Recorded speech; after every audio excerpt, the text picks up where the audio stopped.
projette et on se dit, waouh, des années après, on était loin de s'imaginer qu'on ouvrirait une église avec tous les projets en fait qui suivent, des élans de cœur, des élans de passion avec Dieu. On était loin de s'imaginer ça. Je sais que vous êtes en congé, en vacances pour certains. Je sais aussi que c'est des temps, quand on vient en vacances et qu'on vient à l'église, c'est qu'on a besoin d'entendre quelque chose de Dieu en particulier. Je sais que moi, quand je vais en vacances, je ne vais pas à l'église, pardon. Mais quand je vais à l'église, ailleurs, je sais que je cherche quelque chose. J'ai besoin d'une touche de Dieu. J'ai besoin j'arrive dans un environnement inconnu et du coup, j'ai besoin que Dieu me dise quelque chose précisément parce que là, personne ne me connaît. Je suis dans un environnement complètement libre et je sais que c'est là où je voudrais que Dieu me parle. Oui? On est comme ça quand on est des vacanciers? Oui. Et pour vous aussi, hein, les amis qui sont là, on a besoin que Dieu nous parle, oui. Alors ce matin, je vais faire quelques annonces d'église avant, de la vie de l'église avant de commencer mon message. Mais, nous avons l'habitude de nous rencontrer les jeudis, de prière ou de connect group sur la semaine, mais là, c'est le jeudi 14 juillet, il n'y a pas d'église. Hein? Voilà. Donc jeudi 14 juillet, c'est la fête nationale pour les Français. Et donc du coup, pas de connect et pas de prière. On se donne rendez-vous dimanche prochain, ici à 10h, 10h15, où on sera heureux de vous retrouver. Nous avons toujours notre permanence pastorale sur les jeudis, après-midi. Si vous voulez nous rencontrer, boire un café, discuter, prier, ou je ne sais, nous sommes à votre disposition avec Jean-Luc et n'hésitez pas à le faire. On est d'accord avec ça? C'est bon? On commence, on ouvre le culte. Allez, vous êtes avec moi sur quelques minutes. Accordez-moi toute votre concentration, j'ai besoin de vous. J'ai besoin que vous soyez avec moi. Je sais que c'est pas toujours facile de se concentrer et donner le maximum, mais s'il vous plaît, soyez avec moi attentifs. J'ai besoin de vous partager quelque chose que Dieu m'a mis sur mon cœur. Et si j'avais un titre à donner ce matin au message que je vous apporte, c'est les bénéfices des déserts de ta vie. Les bénéfices des déserts, du désert. Est-ce qu'il y a des bénéfices au désert? En général, désert, c'est connotation plutôt négative. Quand on pense à désert, on pense à rien, néant, pas d'habitation, c'est désertique, c'est chaud, c'est pas agréable. Il n'y a pas grand-chose dans le désert qui est attrayant en fait. Donc c'est plutôt négatif. On va regarder ensemble dans les déserts de nos vies que finalement, c'est peut-être des temps mis à part qui peuvent impulser des grands changements en fait. Des grands changements et combien ils sont positifs. La Bible parle beaucoup de déserts. Et on va voir que les déserts permettent l'accomplissement, si on désire, de la volonté de Dieu dans nos vies. Est-ce que je parle suffisamment doucement pour vous, les amis? Ça va? Vous comprenez bien? Allez, super. Il est possible que tu traverses peut-être un désert dans ta vie en ce moment. Peut-être que tu n'es pas à ton premier désert. Peut-être que tu ne sais pas ce qui t'arrive, tu ne comprends pas tout ce qui t'arrive. Et tu as peut-être oublié les bénéfices de tes premiers déserts. Ça arrive. On peut passer des déserts une fois qu'ils sont derrière nous. Next. Salut. Au prochain. Mais dans le prochain, on a oublié les leçons, l'apprentissage que ça nous avait donné. Alors j'aimerais voir avec vous 5 points où on va voir les bénéfices des déserts et combien Dieu veut nous parler dans le désert. C'est le premier point, le désert, c'est là où Dieu nous parle. C'est là où Dieu nous parle. Il est dit dans Osée 2,16, c'est pourquoi voici, je veux l'attirer au désert et je parlerai à son cœur. Il attire au désert pour parler à ton cœur. Le mot attirer ici, c'est le mot yalak. Et yalak, ça veut dire donner accès. Ça veut dire accompagner. C'est important que tu comprennes que Dieu ne t'abandonne pas au désert. C'est lui qui donne l'accès, qui t'accompagne, qui ouvre la porte en fait. Il t'attire au désert. Il t'ouvre l'accès, il veut t'accompagner. C'est ça que ça veut dire. Je veux t'attirer au désert. Je veux l'attirer au désert. Le mot ici, parler, quand il dit « je parlerai à son cœur », c'est le mot dabar qui veut dire conseiller et donner une direction. Donc, je t'ouvre l'accès et je veux parler à ton cœur. Ça veut dire je veux te donner une direction et te conseiller. Je t'attire au désert dans le but de te conseiller, de te donner une direction. C'est ça que Dieu veut ce matin pour vous. Il t'amène au désert, pas pour te détruire, pour te casser, pour te faire du mal. C'est pas ça du tout. C'est vraiment pour te conseiller et te donner une direction. Mais si on passe notre désert à nous plaindre, si on passe notre désert à nous apitoyer et dire que c'est dur, c'est pas possible, oui, c'est vrai. Mais en fait, on passe à côté parce qu'on ne va pas entendre le conseil. On ne va pas entendre la direction que Dieu a pour nous dans ce désert. C'est pourquoi il est souvent, il n'est pas rare d'entendre des gens ou de voir des gens qui disent quand j'étais dans telle situation, j'ai eu telle direction qui m'a été donnée. Où j'ai eu une croissance exceptionnelle dans telle situation. C'est dans les déserts qu'on apprend. Le point numéro 2, on voit que les déserts précèdent les grandes victoires de nos vies. Exode 3, 1 et 2 dit « Moïse faisait paître le troupeau de Jéthro, son beau-père, qui était sacrificateur à Madian, et il mena le troupeau derrière le désert, et vint à la montagne de Dieu à Horeb. L'ange de l'Éternel lui apparut dans une flamme de feu, au milieu d'un buisson. Moïse regarda, et voici le buisson était en feu, et le buisson ne se consumait point. » Moïse est dans les déserts depuis 40 ans. Il est en train de paître le troupeau de son beau-père. Moïse est un homme appelé, un homme avec un appel vraiment énorme. Il est le leader de sa nation et il doit sortir le peuple de plus de 400 ans d'esclavage. Il ne le sait pas encore, mais son désert va prendre fin. Il ne le sait pas encore, mais son désert va prendre fin dans l'histoire avec le buisson ardent, dans l'expérience avec le buisson ardent qui va le faire sortir du désert. Le désert précède toujours des grandes victoires. Toujours. Ton désert n'est pas un endroit où tu vas mourir.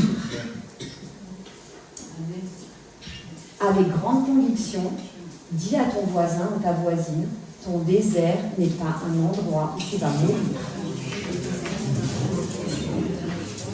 Alors, ton désert n'est pas un endroit où tu vas mourir.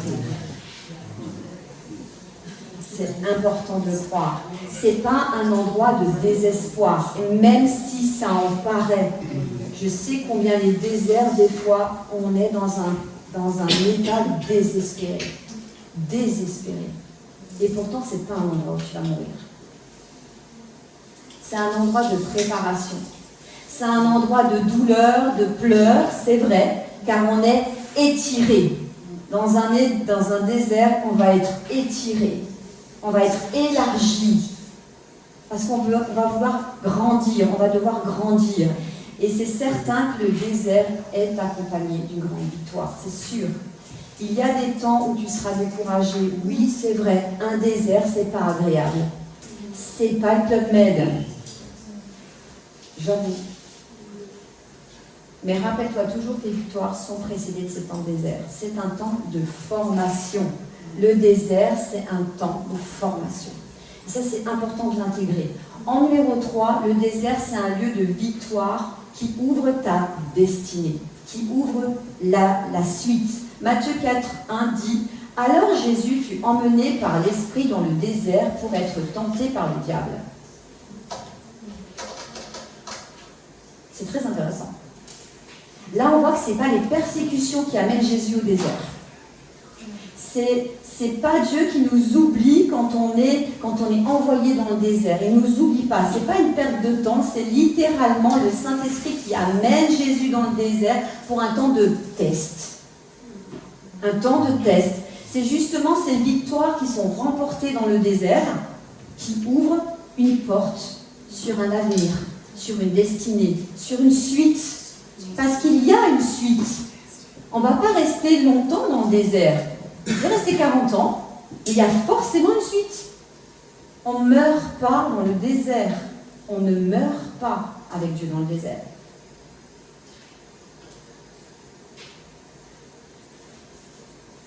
Rappelle-toi dans le désert que tout est test. Quand tu te sens seul, fais attention à qui tu rencontres, ce que tu fais. Quand tu te sens seul, quand c'est compliqué d'être seul, quand c'est compliqué quand tu dois trouver une solution, quand tu as l'impression que rien n'avance, c'est là où Dieu teste ta persévérance. C'est là où tu vas regarder tes solutions, comment tu vas te mettre en place. Sur les motifs, sur ton caractère. Dieu va te tester sur ton caractère. Je disais à ma fille qui s'est mariée en Sicile la semaine dernière, où je partageais le message de Dieu, je disais que le premier ennemi du couple, vous savez ce que c'est? Notre caractère. C'est notre caractère, le premier ennemi du couple. Et Dieu teste notre caractère. Le caractère spirituel, le caractère selon Dieu.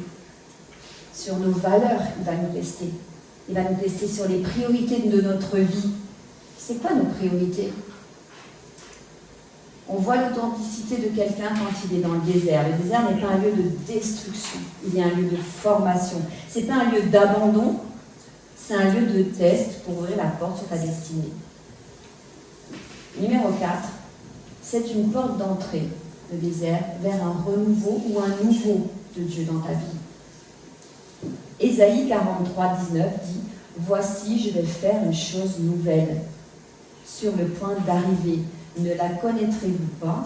Je mettrai un chemin dans le désert et des fleuves dans la solitude. » Wow. Je vais faire une chose nouvelle. Une chose nouvelle que personne ne connaît, qui n'existe peut-être même pas. Une chose nouvelle. Il veut faire une chose nouvelle avec chacun d'entre nous. Quelque chose qui n'existe pas, peut-être. Je mettrai un chemin dans le désert et des fleuves dans la solitude. Le désert est utilisé souvent comme un temps de transition entre l'ancienne saison et la nouvelle saison. Il y a forcément un sas au milieu. C'est une transition entre l'ancien et le nouveau. Vous me suivez? C'est dans le désert qu'il trace un chemin pour ta vie. Et parfois, il est nécessaire de faire mourir l'ancien. Pas qu'il n'était pas bon, mais c'est l'ancien. C'est le passé. Ça fait partie du passé. Et des fois, c'est nécessaire d'abandonner, de renoncer pour entrer dans la nouvelle saison. C'est rageant, je l'entends. Je l'entends dans vos têtes. C'est pas juste. Parce que le passé existait. Oui. Est-ce qu'il doit encore exister? Je suis sur le point de faire quelque chose de nouveau. Pour que ce soit nouveau, il faut lâcher le passé. Sinon, il n'y a rien de nouveau sous le soleil. Si vous ramenez les choses du passé dans la nouvelle saison, ça ne marche pas.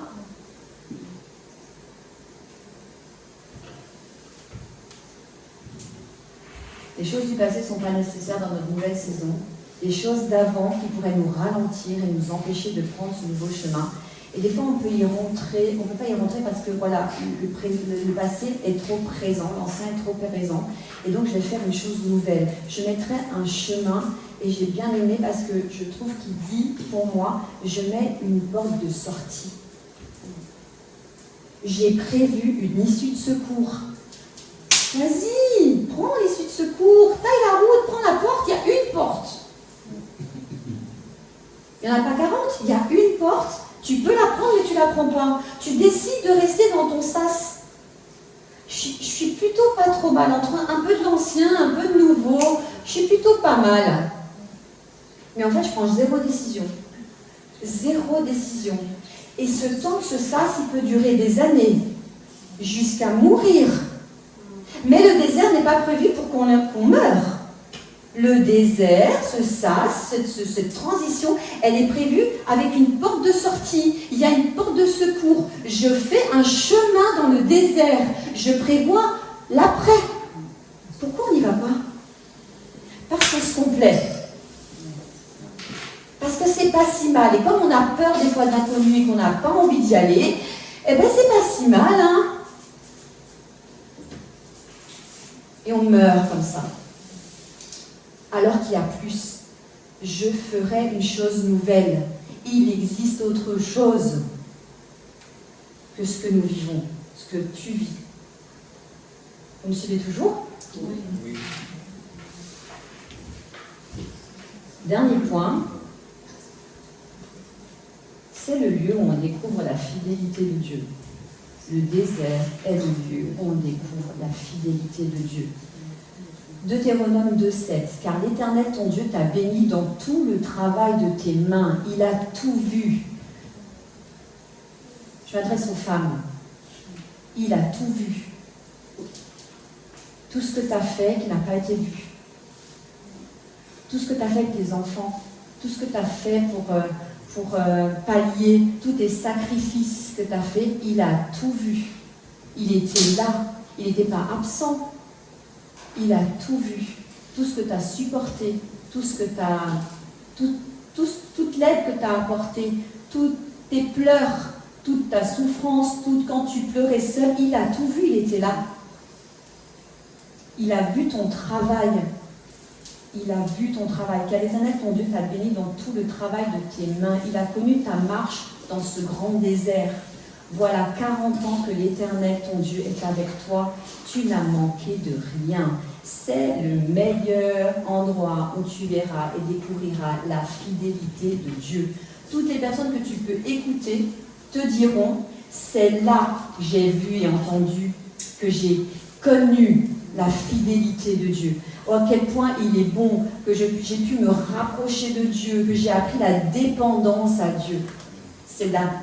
C'est dans ces temps. C'est là que tu apprends, tu comprends comment Dieu pourvoit, comment Dieu prendra soin de toi, comment Dieu n'abandonnera jamais personne. Personne. Vous savez, c'est pas dans le succès qu'on découvre le plus la fidélité de Dieu. C'est pas dans le succès. Quand tout va bien, tout va bien. C'est dans le désert. Si tu ne traverses pas le désert, tu ne connais pas la fidélité de Dieu. Tu ne peux pas te dépendre de lui parce que tu as tout. Tu n'as besoin de rien. Tu es dans un sas, tu es confortable. Mais si tu veux plus de Dieu, oui, ça va coûter. Oui, ça demande un pas plus. Oui. Et la fidélité, tu vas comprendre ce que c'est. Tu vas comprendre la dépendance de Dieu. Dépendre de Dieu, c'est quoi finalement? C'est tout lui remettre. Dépendre de lui, c'est attendre le pas suivant, sa volonté, vouloir sa volonté et la faire. Mais pas rester confortable. Vous avez le droit, hein. Ça ne remet pas votre salut en compte. Hein. Vous pouvez rester confortablement assis dans votre fauteuil avec votre bière et votre cocktail et devant la télé. Hein. Vous avez le droit. Hein. Pas de problème. Hein. Mais pas 40 ans, quoi. 1 heure, 2 heures, un week-end. Mais pas toute la vie. Il y a autre chose.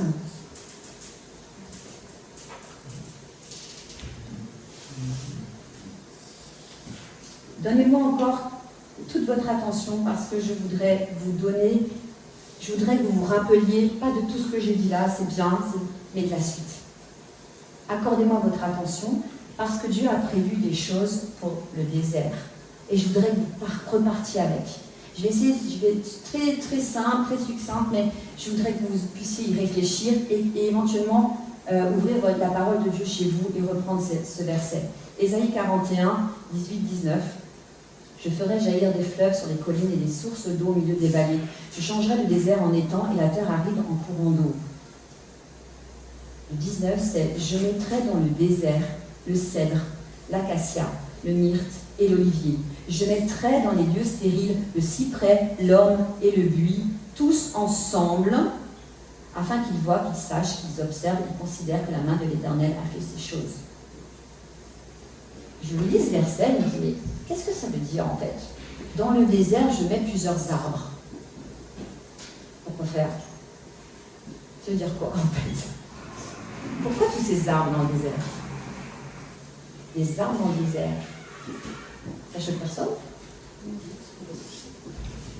Je mettrai dans le désert, dans le mot je mettrai, il y a le mot je donnerai, je poserai, j'attribuerai, j'emploierai. Dans la racine du mot, il y a je fixerai dans le désert, c'est nommé, c'est donné, c'est accordé. Dans le désert, sous-entendu, dans la terre inhabitée, dans la région déserte, dans ta solitude, dans ta région de douleur, je t'accorderai dans la désolation, dans ta tristesse, dans l'injustice, dans ta pauvreté, dans ton deuil, dans ta dépression, dans tes combats contre la chair, je t'accorde, je te donne, je pourvois, je permets, j'emploie tous ces arbres. Dieu plante dans ton désert, il a conçu pour montrer que Dieu fournira à son peuple la consolation, et pas que. Des sources de réconfort, et pas que. Cette image, en fait, elle fait référence au retour des exilés dans leur propre pays, et nous sommes tous des exilés et des déportés, quand on est loin de Dieu. Et leur voyage ils passaient par leur voyage dans un désert, et dans ce désert, c'était un vaste désert, et forcément qu'ils savaient qu'ils allaient traverser un désert, et ils savaient que ça n'allait pas être tranquille. Ils savaient que ça allait être compliqué, qu'il y aurait, que ce serait chaud, que ce serait des sables brûlants, qu'il y aurait des collines arides, qu'il y aurait des rochers par-dessus la tête, qu'il y aurait des plaines desséchées, que les sables seraient brûlants, chauds, et que ça n'allait pas être confortable pour eux. Et Dieu dit qu'il va les bénir de la même manière que si dans ce désert désolé, il plantait le cèdre, l'acacia, le myrte, le sapin, des fontaines d'eau vont jaillir, et des ruisseaux jaillir des collines, etc. Qui veut passer un désert qui ressemble au paradis? Parce qu'en fait, c'est ça qu'il est en train de nous dire. Tu vas traverser un désert, tu ne vas pas y rester, tu vas le traverser puisqu'il y a une issue de secours. Mais dans tout ça, je vais te mettre des arbres. Pourquoi? Alors j'ai cherché. Le cèdre, c'est un bois de construction. On utilise le cèdre pour la construction. On utilise le cèdre pour la purification. Et on voit que, entre autres, dans un des versets, il est dit « Je revêtis de planches de cèdre les 20 coudées du fond de la maison, depuis le sol jusqu'au haut des murs, et il réserva cet espace pour en faire le sanctuaire, le lieu très saint. Dans ton désert, Dieu a prévu la reconstruction. Dieu a prévu du sol au plafond ta reconstruction. Il a prévu la purification, puisqu'on utilise le cèdre pour le sanctuaire, pour le lieu très saint. Dieu a prévu ça, le cèdre, pour te reconstruire ou te construire, et pour te purifier. Il a prévu l'acacia. L'acacia, c'est un bois lourd, peut-être ici il y a des spécialistes et des bois durs qui supportent toutes les variations climatiques. En ce moment, nous l'utilisons dans nos vies pour de l'ameublement, pour faire des meubles. Mais en fait, on fit un autel de parfum en bois d'acacia dans l'Exode 37. On fit une table en bois d'acacia. Et dans ton désert, Dieu a prévu sa force.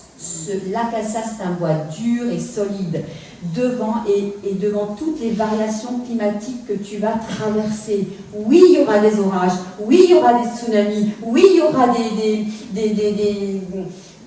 des avalanches, il y aura du vent. Mais Dieu a tout prévu. Dieu le sait. C'est pour ça qu'il a prévu l'acacia.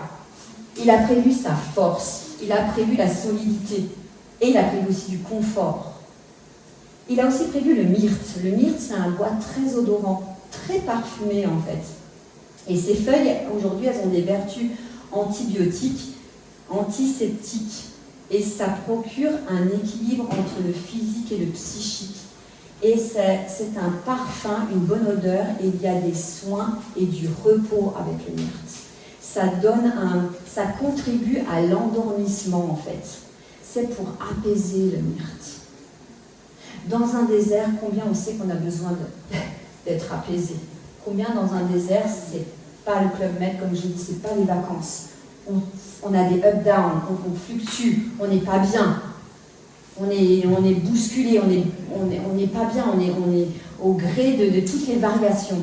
Eh bien, Dieu a prévu dans ton désert le parfum de bonne odeur et du repos. Pourquoi le parfum de bonne odeur? Parce que je crois vraiment, pour l'avoir expérimenté, que quand on est faible, on est fort. Et quand on est faible, bizarrement, les gens viennent à nous et veulent parler de Jésus. Parce qu'ils nous voient traverser des choses, ils ne savent pas tout, mais bizarrement, les gens viennent à nous. Et on dit, mais je ne suis pas en état, Seigneur, je ne suis pas bien, c'est pas le moment. Fais-moi rencontrer des gens quand je suis plutôt en haut et pas en bas. Ben non. C'est plutôt quand on est en bas que là, on parle de cœur à cœur, on parle de notre expérience, on peut parler de ce qu'on a vécu en fait. Donc du coup, on va partager. Et c'est là qu'on arrive à communiquer les choses de Dieu le mieux. Parce que on dépend de Dieu, c'est pas avec nos forces. Vous comprenez? Il y a l'olivier. L'olivier, c'est du gras. C'est de l'huile. L'huile d'olive. Il a prévu l'olivier. C'est un produit de base, l'olivier. Ça a des vertus médicales. Et l'huile aussi, il a prévu l'olivier pour l'onction. Il faut de l'huile pour le chandelier, des aromates pour l'huile d'onction et pour le parfum odoriférant. Exode 38, 35, 8. Dans ton désert, Dieu a prévu de te nourrir avec l'huile, et pas de n'importe quoi, de t'alimenter de son huile, de te mettre à part. Il te oint. Et tu auras un bon parfum qui est synonyme de bonne terre, de fertilité. Tu vas rallumer ta lumière. Il faut de l'huile dans ta lampe. Si tu n'as pas d'huile, tu ne peux pas briller. L'huile, tu l'as avec Dieu. Dans ton désert, il a prévu l'olivier, l'huile, pour allumer et que tu reprennes enfin vie, que tu sois à nouveau éclairé, que tes yeux brillent à nouveau, que ton cœur soit tendu vers l'autre, ton prochain, que tu le loues, tu l'adores, tu le sers. Que Dieu a prévu de te rallumer. Et dans les lieux stériles, dans les lieux de mort, il a prévu le cyprès. Le cyprès, c'est cet arbre noble. Le cyprès, là, en sens figuré, c'est la droiture. C'est un matériau qui est utilisé pour le temple. Et aujourd'hui, les vertus du cyprès, c'est le bien-être. Il agit, il a des propriétés pour les fatigues mentales. Donc Dieu a même prévu le cyprès. Dans ton désert, il a prévu de te redonner la droiture, ta dignité, ton rang. Ne te laisse pas écraser, humilier quand tu es dans le désert. Tu es la fille, tu es le fils de Dieu, tu es un enfant de Dieu. On n'a pas le droit de t'écraser parce que tu es dans le désert. Dieu veut te redonner ta dignité, ton rang d'enfant, ton rang. Tu as un héritage. C'est pas parce que tu es dans le désert que tu n'as pas le droit à l'héritage, que tu n'as pas le droit de te saisir. Il a prévu le cyprès pour te rendre ta dignité. Il veut te rendre des valeurs et il a un chemin de restauration le cyprès est aussi là pour les fatigues mentales. Combien on est tourmenté quand on est dans le désert. On ne sait plus quel chemin prendre parce qu'il n'y a pas de chemin. Il n'y a rien qui fait qu'on voit à l'horizon. Il y a même des hallucinations. C'est pas possible en fait. Dieu nous donne la possibilité d'aller voir au-dessus, d'être au-dessus. Donc il prévoit tout dans le désert, jusqu'à la fatigue mentale. Il y a l'orme qui résiste à l'humidité. C'est un bois qui est pris pour les charpentes et en milieu maritime. Il a prévu la résistance et la solidité. Il a prévu de te mettre à l'ombre. C'est des arbres qui faisaient plus de 30 mètres, avec un ombre faisant de l'ombre incroyable. Il a prévu le buis. Le buis, il agit contre les plaies et les ulcères en usage externe. C'était très bizarre quand j'ai lu ça. En fait, c'est un effet cicatrisant, le buis, désinfectant. Et les Romains l'utilisaient pour faire des tablettes, pour écrire. Mais je crois que Dieu a prévu la cicatrisation. Pas juste la bobologie. Pas juste les petites plaies. La cicatrisation des blessures.